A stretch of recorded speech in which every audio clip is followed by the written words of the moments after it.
Ano si daddy? Ano si daddy? Daw. Ano si daddy? Kung ikaw ay pasaway sa akin, matagal lang ito tutulak ka ibang bansa, ako ikay masakit ko sa ulo. Eh kaso? Hindi. Eh ano? No, Ano? sinabi ko na. Hindi ko nag-gets ano ako? Mabait. Tapos? Alaga. Tapos? Masipag.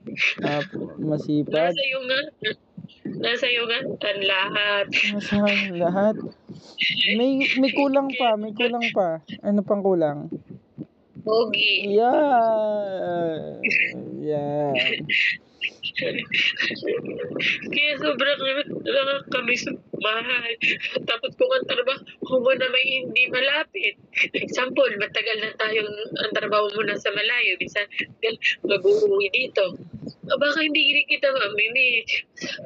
Ikaw lagi tayo magkadikit. Magkasama. Saan pupunta? Isa doon. Isa. Kaya hindi niya talaga sa akin na maging okay. Kasi naman, sa loob ng 10 taon, dikit ka ng dikit sa akin. Kaya dyan, yung tagal ng 10 taon na yun, lagi tayong magkadikit. Tapos expect nila sa akin na huwag akong umiyak at malungkot. Hindi kaya. Tapos, saan ako titing dito, kahit ikay laging naglalaro ng ML. Alap-lap rin kita. Siyempre, ML lang naman pinaglalaroan ko.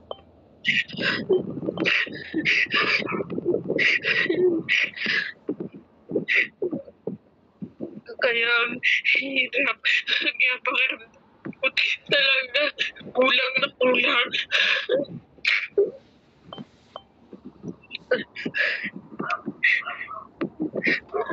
Kasi mas hindi ko na naasikaso. Ang baho nang ililiguan naman ni Mamo, pero ang daming kuto, kaya hindi ko rin mailabas. Sobra, isang buwan na ako, sobrang tinatamad ako. Tapos pag hindi ako inaantok sa kwarto, pag hindi ako sa cellphone, nagkakatulala ako, katitig ako kay baby, tapos natingin ako sa tabi, sabi ko, ako na lang pa na mag-isa dito sa kwarto, tsaka si bebe.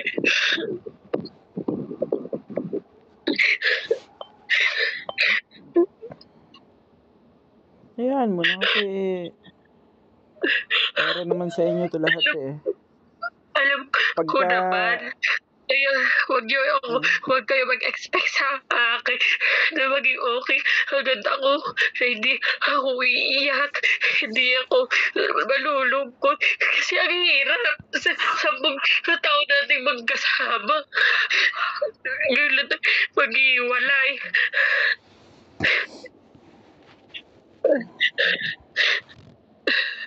Tapos maiisip ko pa, unang Pasko, wala ka, unang Pasko, andito sa atin si Bebe, kulang pa din.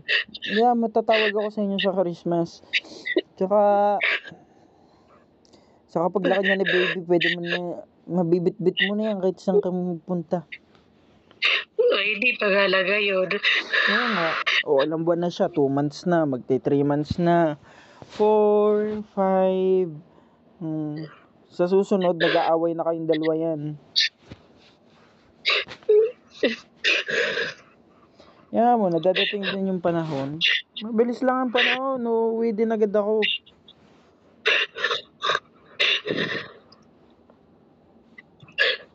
Doon pa uwi ka.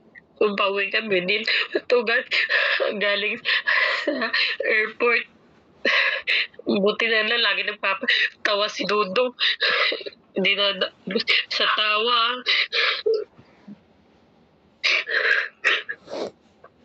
Pinipilit ko paging okay.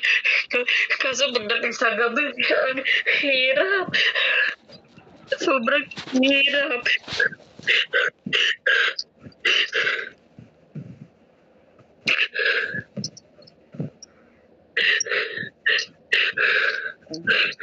Kaya mo yan? Hindi pa nga lang sa ngayon. Hmm. Ngayon, Naiintindihan ko naman. Basta pag may gusto kang sabihin, sige, chat mo sa akin. Basta, kaya mo yan, dadating yung panahon na, hindi naman kita agad-agad tatawagan kasi tulog ka, tapos may duty ka pa. di pag wala akong pasok, Kaya nga, ang ayaw kong mararamdaman mo, yung ini-stress mo yung sarili mo. Ayoko masyado ka nag-iisip. Ha? Ay, wala naman ako iba inis. Mahal, kundi yung kabis ko sa iyo. Oo, alam ko yun. Nating ginagawa. Baka pag uwi ko dyan, ikaw na si Maida. Naku, tutuktukan kita. Kahit kasi sa sulok ako, sa bahay, alaala mo, lagi na kikita. Alam mo, sa akin ay magulo. Bakit di mo hinangap din ang aking puso?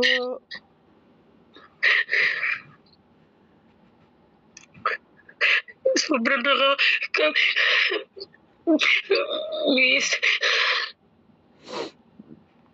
Kaya nga, 'di ba? Kaya lagi ako nag-upload ng videos kasi gusto kong lagi niyo ako pa rin nakikita. Gusto kong kahit doon sa ganung mga pamamaraan, parang andiyan na si Daddy yan. Pag nagbukas ka ng kahit anong social media, alam mo yung gaya nito, yung pagpasok ko, ginagawa ko dito. At least 'di ba, parang way siya na communication pa rin sa inyong dalawa ni Bebe. Lagi niyo akong makikita. Hindi yung lalo na pag wala akong pinopost na mga video, lalo niyo akong mamimiss kasi hindi niyo ako nakikita sa mga social media eh. Eh pag ganyan, 'di ba, kahit papaano si Daddy parang ganyan ulaga, ganyan, 'di ba? 'Di ba no? Na Hindi. Diyos ko po. Hindi, ayun nga, kahit pa paano, may nakikita kayo lagi mga videos ko na andito lang ako. Hindi ko naman pinanood ang video ko eh. Pinupusuan ko lang. Puti ko lang base. Kaya ibang pinapanood ko, lalo ko lang paramdaman na nasa malayo ka na. Hindi, buti nga nandito na ako sa panahon na may video ko lang pag abroad eh. Paano kung